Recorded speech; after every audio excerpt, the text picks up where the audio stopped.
I guess it's my turn. Hey guys, my name is Buzz and I'm an alcoholic. And I am definitely sicker than most, so I feel like I'm in the right place. You know what's cool is like I have a lot of anxiety, but I feel really comfortable in a room full of you guys. Like I feel absolutely at home and at peace right now, and it still blows my mind.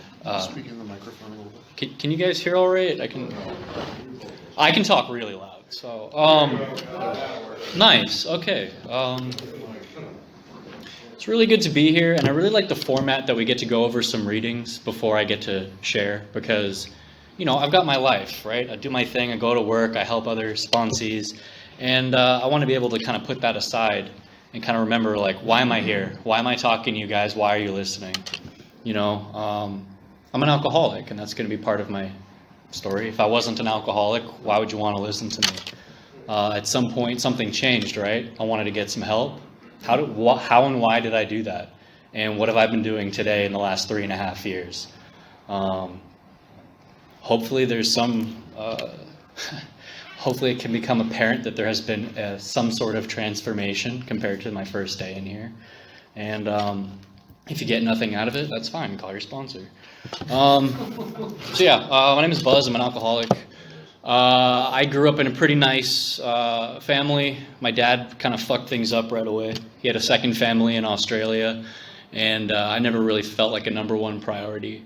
I was kind of a wild child, and I was put on a really heavy dose of Ritalin from a really early age. So pretty much from age 5, I knew that if I put something in my body, I could get the solution I was looking for. And I was definitely the intellectual type. I was a gifted child, which means I peaked in high school. And pretty much I used my intellect as a weapon, as my identity and my entire way of being. I could focus on school and I didn't have to think about all the bullshit at home.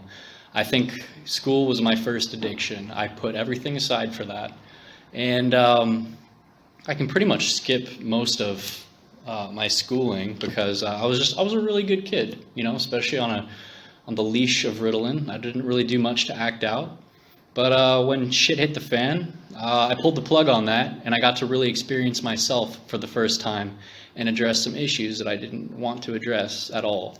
And I fucked things up. And what's crazy is when you're a perfectionist like me and you're not number one anymore, all sorts of self-loathing, all sorts of regret and shame, all sorts of spiraling starts to happen.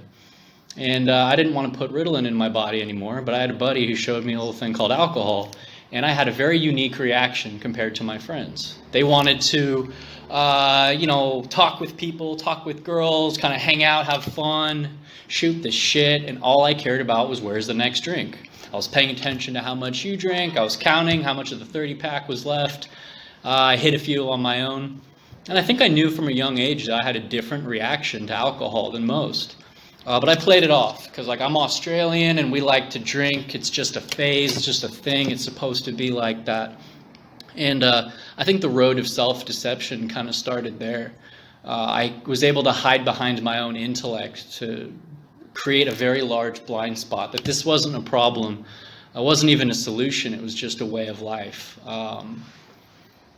When I was in college, I drank a lot.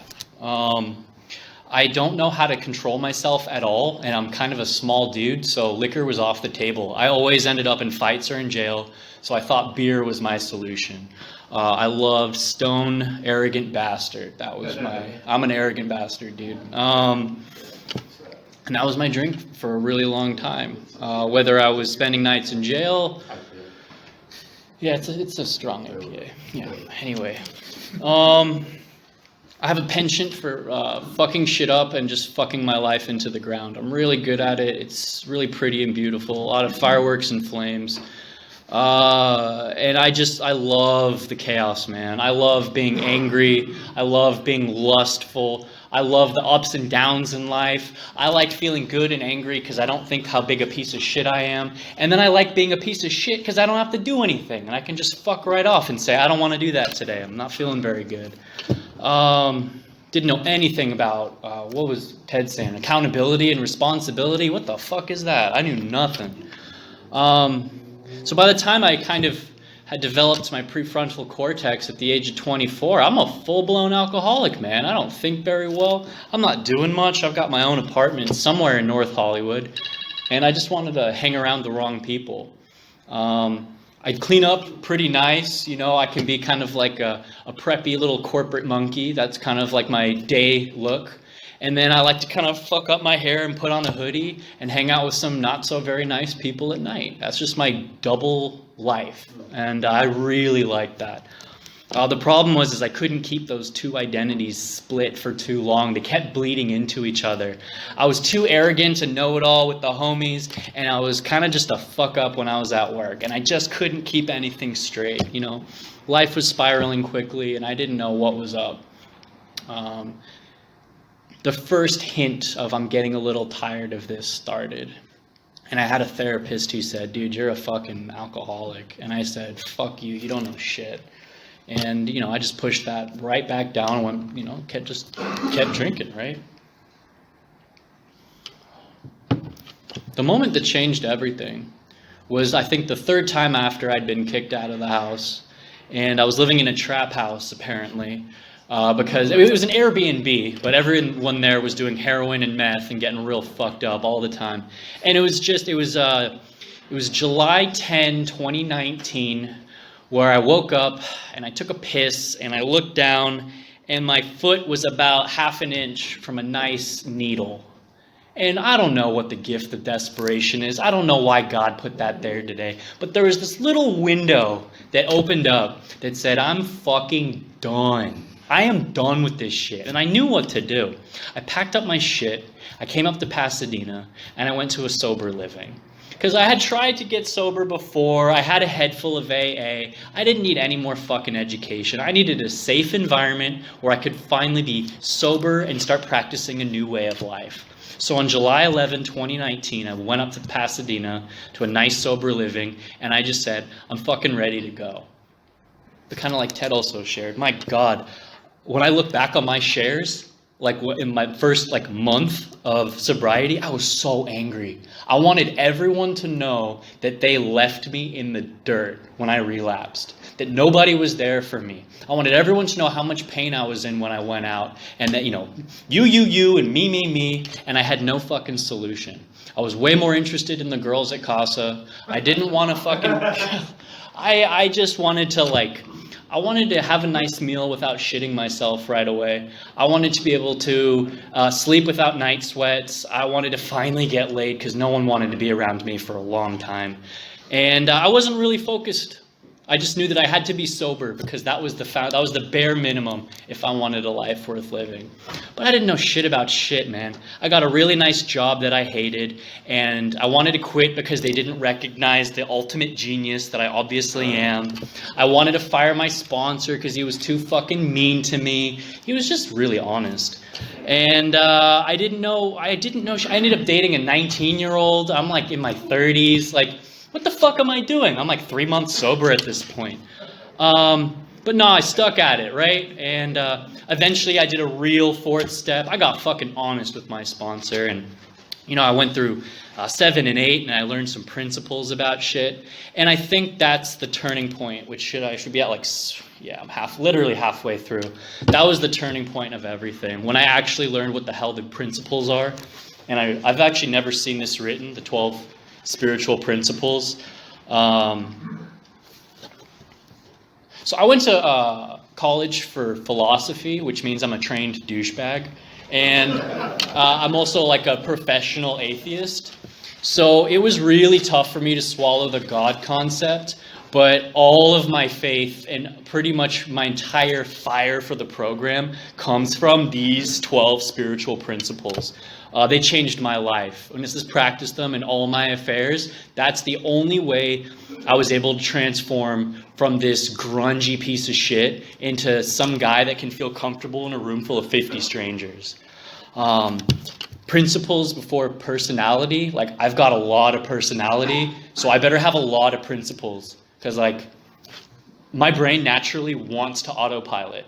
And I've got 34 years of automatic behaviors that are ready to slip out. I have to tirelessly work at this to try to reprogram my brain one situation at a time. And you know what? Like, fuck it. There's big victories. There's small victories. Sometimes it's just shut the fuck up. Sometimes I have to ask someone, how are you? Because I'm so selfish. I don't even care. Sometimes I have to just get out of bed. Sometimes it's, hey, I did one thing that I didn't want to do today. Small victories, right? But they just keep compounding. And then I have moments that I'm actually proud of myself, where I go, this program fucking works. Like, because I'm an arrogant piece of shit, and because I'm God's gift to the world, if for some reason someone slights me or betrays me, the old me is like, you better fucking believe you're gonna get it. A few months ago, my very best friend in the world wanted to fall out in a disastrous style. And believe you, I had a whole list, I had a whole inventory written for him. But during that process, I treated him with kindness, love, and respect, and was able to separate myself and find the gray, the nuance of things. It's not black and white anymore.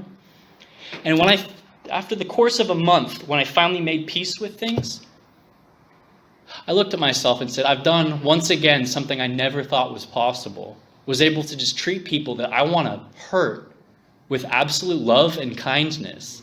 Like, I'm an angry man. But I don't do angry things anymore. And that's weird. And the first time someone said, Buzz, I think you're kind, I almost fucking cried. No one's called me kind since I was like 14. And I'm like, at some point, the alcohol problem seems to have slipped away. I don't know if it was step 1, 2, and 3. In the 12 and 12, it said, until I clean house with God, the obsession won't be lifted. So maybe it was after I did step 4, right? But at some point, I stopped obsessing over alcohol, and I became stoked and fired up on this character development, this spiritual transformation. And one of the weirdest things is, like, because I actually talk with my parents and I ask questions today, and just instead of fucking asking them for money all the time, I actually learned that I'm Jewish. And I've started talking to a Jewish rabbi.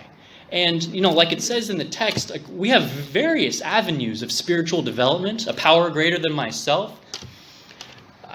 It was around year 3 that I started developing a relationship with this Jewish God. And let me tell you, like, there's a lot of parallels. And I'm continually growing my relationship with this higher power. Step 2 is a process, right? We don't have to swallow it all at once. We can take it piecemeal. When it says I can be restored to sanity, I am constantly amazed at what sanity looks like.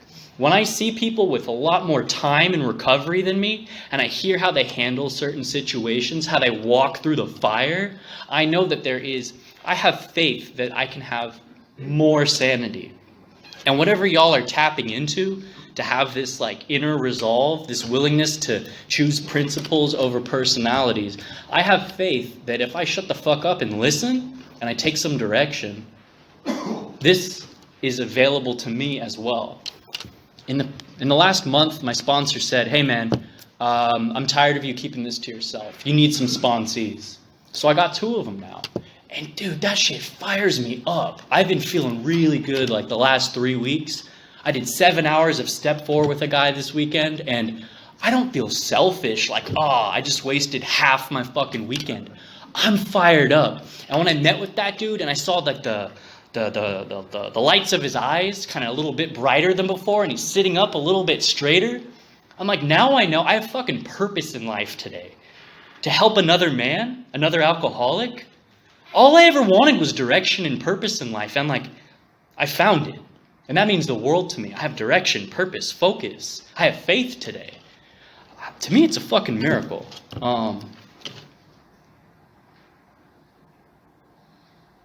Really grateful to be here tonight. To feel comfortable and safe in a room full of 50 men I don't know. That's a real blessing. I mean, this whole process is a miracle. So thank you for inviting me to speak tonight. I think that's all I got. Thank you.